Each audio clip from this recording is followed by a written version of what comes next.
راځي دي ها ها دا ورته نور وباسم دا وګوره ها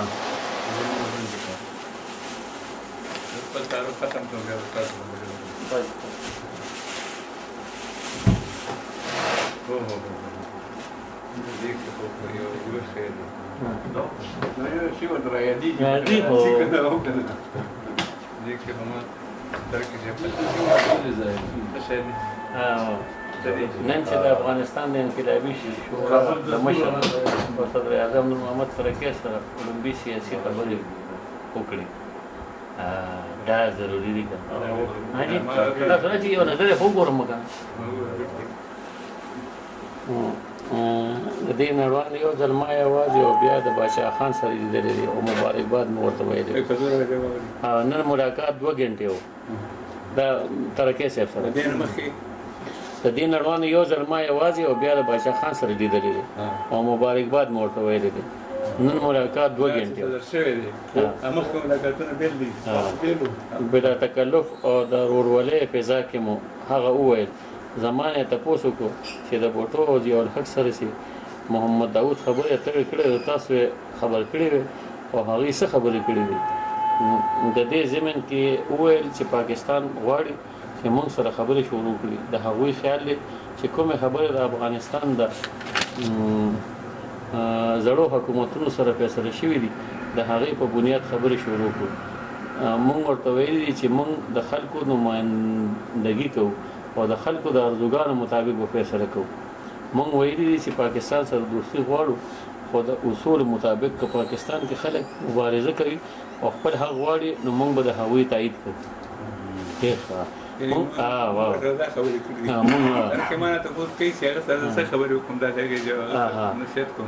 موږ ورته ویلي دي چې موږ د پاکستان د پاکستان دننه څوک جدوجهد ته لمسوو تحریک کوو نه خو که هغوی په خپل اراده جدوجهد کوي نو موږ بیا ملاتړ کوو ما ته ترکې صاحب وایي دعوت راکړی دی او ما ورته ویلي دي چې زه دعوت رد کوم خو دا وخت زما د تګ نه دی موږ فایلونه ګورو لکه ترکې صاحب ته دعوت ورکړی دی خو هغوی نه رد موږ فایلونه ګورو چې د محمد داود او ضیاء الحق څخه خبرې او فیصلې شوي دي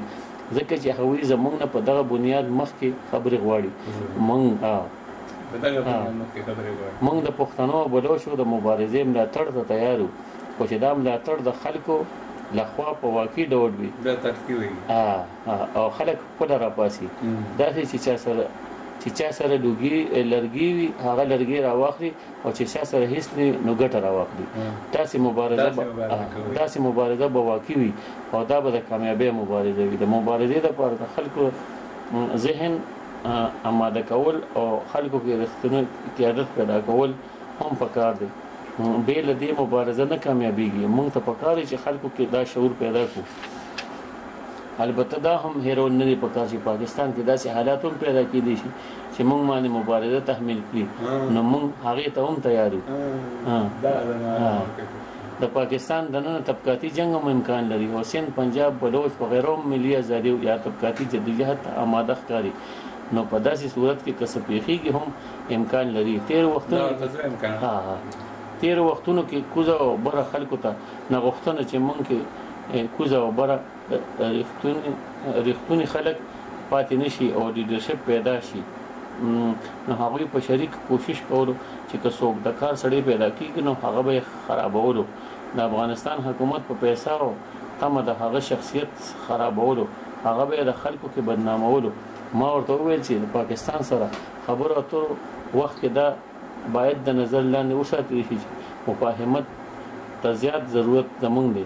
زه دا خبره ځکه کوم چې د افغانستان د خلقي دولت استحکام اول ضرورت ګڼم او زما یقین دی چې افغانستان کې د داسې حکومت استحکام سره چې د پاکستان سره د دې حکومت مفاهمت وي او موږ یو بل سره تعلق ساتلی شو نو موږ خپل سیاست ته وده ورکولی شو ما ورته وویل چې دې دولت کې زموږ په وړاندې د دې درې خبرې دي د پاکستان دیموکراتیک دولت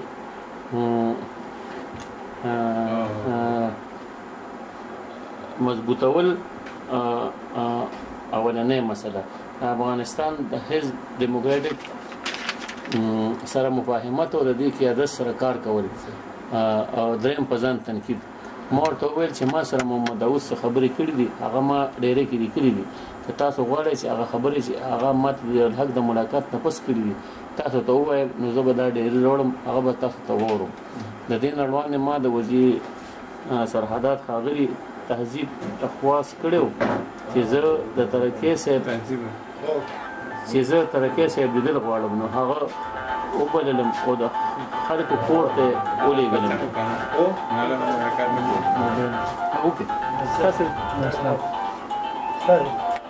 لیدل غواړم نو هغه وبللم او خلکو کور ته ولېږلم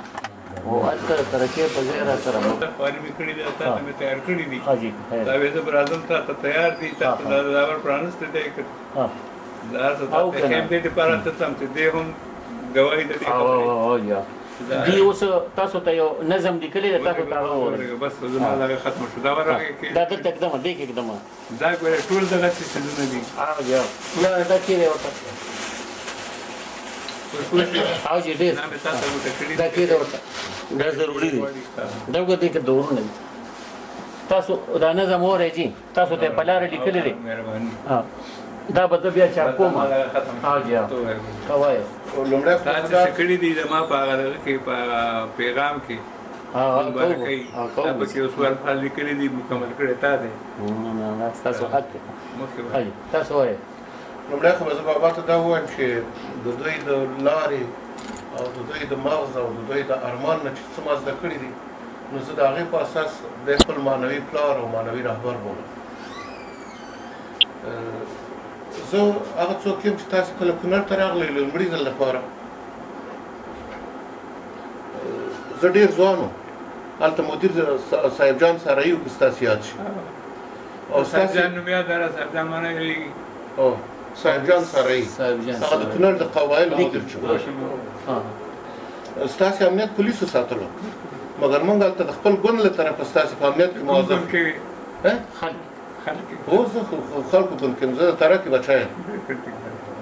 او هلته ستاسې د خدمت لپاره او ستاسې د امنیت د ساتلو لپاره تاسې چې کومې خواته تللی یو څه ځوانان ستاسې په خدمت کې یو د هغې جملې نه زه وم نو ځکه ستاسې ټول کتابونه ستاسې ټول آثار او ستاسې ټول ارمانونه هغه څه دي چې ما د هغوی نه روشني اخیستل ده ما د هغوی نه زده کړه کړې ما هم د اوس په لار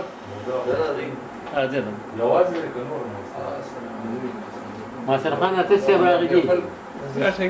خبرې روانې دي السلام علیکم یوسف خدمتګار صاحب السلام علیکم السلام علیکم السلام علیکم السلام علیکم تاسو ورته وایئ تعارف وکړه دا هغه دی هارون خټک دی هارون خټک دی او دا ګل خان دی دا بل ملګری ما سره اولاد زلمه ګل خان جی در چنون چرخ دی هغه یاد ته واخله در چنون چرخ دی هغه یاد ته نو بابا ستاسې زور او ستاسې طاقت او ستاسې لارښوونه نه تنها دلته بلکې د ټولو پښتنو لپاره سرمشق دی موږ په دې ویاړو خو زموږ بدبختي په دې کې ده چې موږ تاسې ونه پېژندلی موږ تل لپاره خپل مشران نه دي پېژندلي او د خپلو مشرانو خبره مو په غوږ کې نه ده نیوله د پښتنو خپل مشرتوب پېژندلی ستاسې غوندې سپین ږیري پېژندلی داسې لارښودان یې پېژندلی پښتانه و دغسې تقسیم او ډلې نه وو پښتانه به ویشلي نه وو د پښتنو په وطن منن بل څوک حاکمان نه وو که لر دلته پنجابی راغلی دی بر هلته بل څوک راغلی دی کله روس راځي کله امریکایي راځي کله بل راځي او دا ټوله بدبختي په دې کې ده چې موږ خپل مشرتوب او خپل مشران نه دي پېژندلي موږ د هغوی ارمانونو ته صادق نه یو او حتی که بېادبي ونه شي موږ دغه څه چې وایو اکثرا ټول خو نه خو یا تعداد زیات موږ چې دا پښتو مو وایو په دې باندې متعقد موږ نه یو موږ د پښتو په معنا نه یو پوه شوي که موږ د پښتو په معنا پوه شوي موږ به ستاسې غوندې سپینې ډکې په داسې یو خړه حجره کې نه لیدلی موږ به تاسې په داسې ځای کې ژوند کولی کوم چې ستاسې د شان ستاسې د شوق